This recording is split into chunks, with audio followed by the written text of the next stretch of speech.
Hi friends, ఈరోజు topic ఏంటంటే మన టీనేజ్ పిల్లలు మన ఇంట్లో ఉంటే ఖచ్చితంగా వాళ్ళతో మనం ఒక హాఫ్ అన్ అవర్ అన్నా వాళ్ళతో స్పెండ్ చేయాలి. అంటే ఎంత బిజీ లైఫ్ ఉన్నా కూడా స్పెండింగ్ మీన్స్ వాళ్ళ ప్రాబ్లమ్స్ ఏంటి, వాళ్ళ ఫీలింగ్స్ ఏంటి, ఎటువంటి ప్రాబ్లమ్స్ ఫేస్ చేస్తున్నారు, వాళ్ళకి ఏంటంటే ఇప్పుడు ఈ టీనేజ్లో ఉన్నప్పుడు చాలా డౌట్స్, ప్రతి విషయం గురించి డౌట్ఫుల్గా ఏదైనా క్లారిఫికేషన్ చేసుకోవాలి, షేర్ చేసుకోవాలని యాంగ్జైటీ ఎక్కువగా ఉంటుందన్నమాట.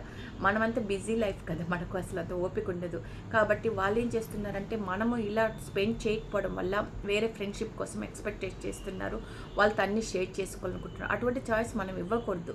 సో మ్యాక్సిమం మనం అన్ని విషయాలు ఓపెన్గా మనం షేర్ చేసుకోగలిగితే ఇంకొక వేరే ప్రేమ కోసం కానీ, ఇంకొంత షేర్ చేసుకోవాలి కానీ, ఇంకొంత స్పెండ్ చేయాలన్న కానీ ఆలోచన రాదు అనమాట. సో మ్యాక్సిమం అనేది అది మనం అవాయిడ్ చేయగలగాలి. మన బిజీ లైఫ్ అఫ్కోర్స్ మార్నింగ్ నుంచి ఈవినింగ్ వరకు మన అఫీషియల్గా బిజీ అయిపోయింటాం, ఇంటి పళ్ళతో బిజీ అయిపోయింటాము. ఇంటికి రాగానే ఎన్నో వర్క్స్, మనకు ఎన్నో టెన్షన్స్ ఉంటాయి. అన్ని టెన్షన్స్ కన్నా ఇది చాలా ఇంపార్టెంట్. కనీసం పనుకునే ముందు ఒక హాఫ్ అన్ అవర్ వాళ్ళతో స్పెండ్ చేసి వాళ్ళ ప్రాబ్లమ్స్ ఏంటి, అసలు స్కూల్లో ఎటువంటి ప్రాబ్లమ్స్ ఫేస్ చేస్తున్నారు, స్కూల్లో ఎటువంటి వాళ్ళకి సిచ్యువేషన్స్ వస్తుంది, సో వాళ్ళు ఎటువంటి ఫ్రెండ్షిప్ చేస్తున్నారు అనేది కూడా మనకు చాలా ఇంపార్టెంట్గా మనం తీసుకోవాలన్నమాట. సో అమ్మాయిలు అయితే తల్లి దగ్గర తీసుకుని ఫ్రెండ్లీగా క్లోజ్గా ఉండండి. అన్నీ అప్పుడు ఏదైనా వాళ్ళు చెప్పినప్పుడు వెంటనే మనం రియాక్ట్ కాకూడదు, వెంటనే కోప్పడకూడదు, వెంటనే పాయింట్ అవుట్ చేయకూడదు. నిదానంగా ఓపిక చెప్పి వాళ్ళకి ఇది అనేది నిదానంగా ఎక్స్ప్లెయిన్ చేయగలరు. అది కూడా మనం ఫ్రెండ్లీ వేలో ఒక ఫ్రెండ్ ఎలా షేర్ చేసుకుంటుందో, ఇలా చేస్తే ఇలా ప్రాబ్లం అవుతుంది కదా నాన్న, ఇలాగంటే ఎలాగ అన్నట్టు మనము వాళ్ళ సైడ్ నుంచి ఆన్సరింగ్ మనం క్వశ్చన్ వేసి తీసుకోవాలన్నమాట. అప్పుడు వాళ్ళు ఆలోచించగలుగుతారు, మనం చేస్తున్న తప్ప రైట్ అన్న వాళ్ళు ఆలోచించగలుగుతారు. అబ్బాయి అయితే తండ్రి ఫ్రెండ్లీగా షేర్ చేసుకోగలగాలి. చాలామంది పేరెంట్స్ ఎవరో ఒకరు భయం ఉండాలని చెప్పని భయపడుతూ ఉంటారు. భయం ఉండాలి కానీ వాళ్ళు ఫ్రెండ్లీగా వాళ్ళ ప్రాబ్లమ్ షేర్ చేసుకోవాలంత భయం అయితే ఉండకూడదు.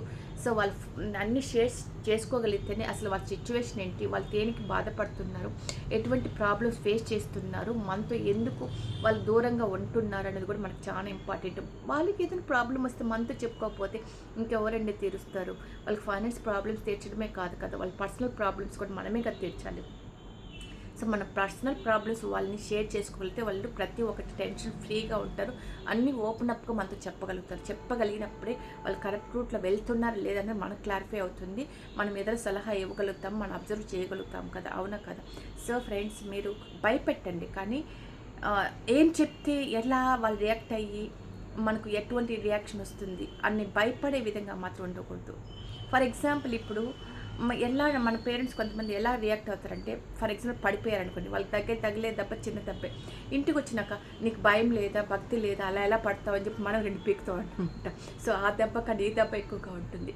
సో అలా రియాక్ట్ కాకుండా ఓపెన్గా షేర్ చేసుకోగలిగితేనే వాళ్ళు ఓపెన్గా మనతో ప్రతిదీ మనతో షేర్ చేసుకోగలుగుతారు. అప్పుడే వాళ్ళు భయపడకుండా మన ప్రతి విషయం చెప్పగలిగినప్పుడే వాళ్ళు ఏ రూట్లో వెళ్తున్నా మనకు క్లారిఫై అవుతుంది, మనం ఏ రూట్లో పెట్టాలి కూడా మనకు క్లారిఫై అవుతుంది. వీడియో నచ్చితే లైక్, షేర్, సబ్స్క్రైబ్ ఫ్రెండ్స్.